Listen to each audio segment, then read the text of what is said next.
Next, we want to look at graphs of equations that are written in polar coordinates. Here's our first one.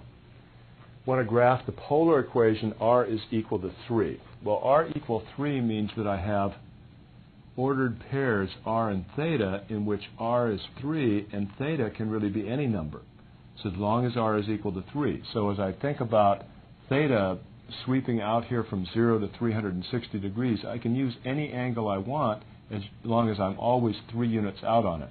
Well, if you think about that for a minute, you'll see that that has to be the circle that has a radius of 3 and a center at the origin. So no matter what my angle is, my distance out to the point has to be 3, so the graph of r equal 3 in polar coordinates is real simple. It's just a circle whose center is at the origin and whose radius is 3. Let's look at the polar equation theta equal 45 degrees. Theta is equal to 45 degrees, and again, I'm talking about ordered pairs r and theta, where theta is equal to 45 degrees, and r can be anything as long as theta is 45 degrees. Well, 45 degrees is right here, so I'm stuck with theta right there, but I can go any distance I want out on that terminal side of that angle. So I can go any distance I want like that, and then remember, r can be negative. So I can go any distance I want in the negative direction of the projection of 45 degrees through the origin. So that means that I can have any of these points right here. So in this case, theta equal 45 degrees, I just get a straight line that looks like this. So circles, very simple, if the center's at the origin in polar coordinates, just r is equal to 3. Straight lines like this that go through the origin, also very simple, it's just theta equal whatever the angle is. Let's look at another problem. I have r is equal to 3 sine theta, and I want to graph this in polar coordinates. I could simply make a table of values for r and theta and then plot a whole bunch of points and see what the graph looks like, but that's pretty difficult. I could also do this on a graphing calculator. That's real easy. Let me show you the way I like to do them in class. I start by going to my rectangular coordinate system and graphing the rectangular equation y equal 3 sine x. So I know this has an amplitude of 3 and a period of 360 degrees. So let me just write this out. 360, 180, 270, and 90. And I'll just say that those are in degrees. It's going to go up to 3 and down to negative 3. So when I graph this, as x goes from 0 to 90, y goes from 0 up to 3. Then as x goes from 90 to 180, y goes from 3 back down to 0. As x goes from 180 to 270, y goes from 0 to negative 3, and then from negative 3 back up to 0. So this tells me how y varies with the variable x in my rectangular coordinate system. Well, it's going to be the same thing for r and theta up here in my polar coordinate system. But in polar coordinates, I'm thinking about theta as rotating around like this, and r as the point moving out on the terminal side of theta as it rotates around once. So let's take a look at what that looks like. So I'm going to start here. As x goes from 0 to 90, y goes from 0 to 3. That means as theta goes from 0 to 90, r is going to go from 0 up to 3.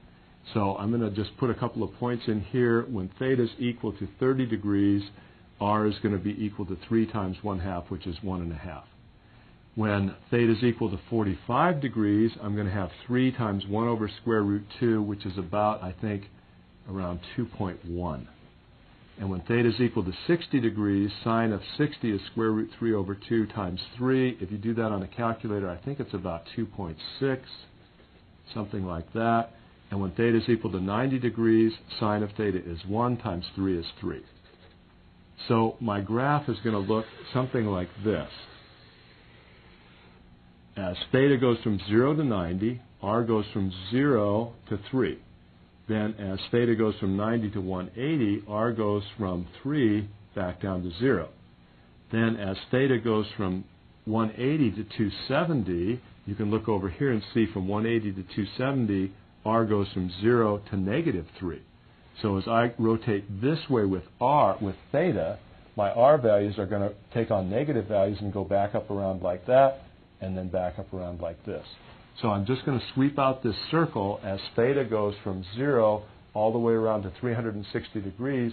R is going to go from 0 to 3, from 3 back down to 0, then to negative 3 when r is equal to 270. When theta is equal to 270, r is negative 3, and then back around like this. So as theta goes from 0 to 360, this circle is swept out twice around like that. In any case, the graph of this polar equation is this circle. Let's look at one more problem.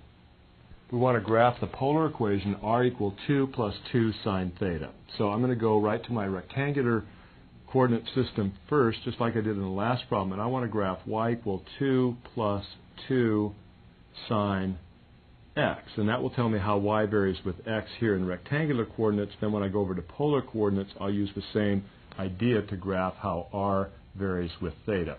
So first of all, 2 sine x has an amplitude of 2 and a period of 360, so that graph is going to look like this.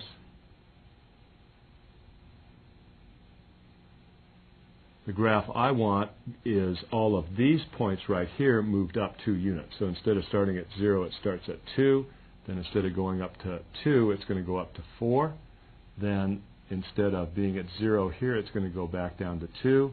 Then instead of negative 2, it'll be 0, and then it'll go back up to 2. So y varies with x like this.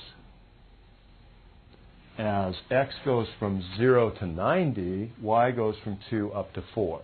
Then as x goes from 90 to 180, y goes from 4 back down to 2. Between 180 and 270, y goes from 2 down to 0, and then from 0 it goes back up to 2. Now I want to translate this in rectangular coordinates over here into polar coordinates and think of theta as sweeping out 0 to 360 and r as moving along the terminal side of theta. So as theta goes from 0 to 90, I know that r is going to go from 2 up to 4. So it's going to start at 2, and it's going to go up to 4, and it's going to go in a nice sweeping motion like this.